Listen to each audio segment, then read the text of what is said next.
संजू सैमसन को दलरू बाद देवा उपरे बीसीसीआईर बड़ बयान सामना को आसला चमकाई देला भली कारण। निकटरे जिम्बाब्वे विपक्ष में टी20 सीरीज पर भारतीय दल घोषणा करछि।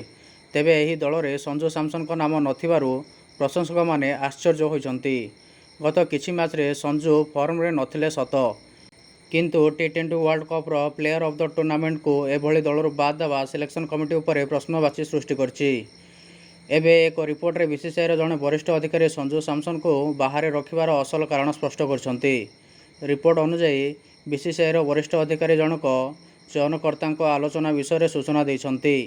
से कहिछन्ति जे चयनकर्ता माने जिम्बाब्वे विपक्ष में युवा खेलाड़ी मानकु सुजोग देबाकू चाहुथिले। जदि संजू सैमसन दल रही थांते तेबे मध्य तांकू खेलिया पई सुजोग मिलि नथांता।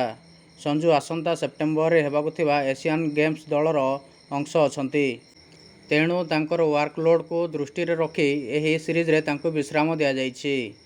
बीसीसीआई अधिकारी कहिछन्ति जे संजू सैमसन को जिम्बाब्वे सीरीज में विश्राम देबारे एते आश्चर्य होबार कौनसी कारण नाही। संजू सेप्टेम्बर रे हेबाकू थिबा एशियन गेम्स स्क्वाड रो सदस्य अछन्ति। सिलेक्शन कमिटी को समालोचना करुवा लोक माने टिके चिंता करबा उचित जे संजू को केवल दल सह नै जिबार कौन माने अछि। जदि से मैच खेलिबे नाही, से जड़े सीनियर खेलाड़ी एवं तांको आगामी बड़ टूर्नामेंट पई फ्रेश रखिबा जरूरी बोली कहा जाइछि।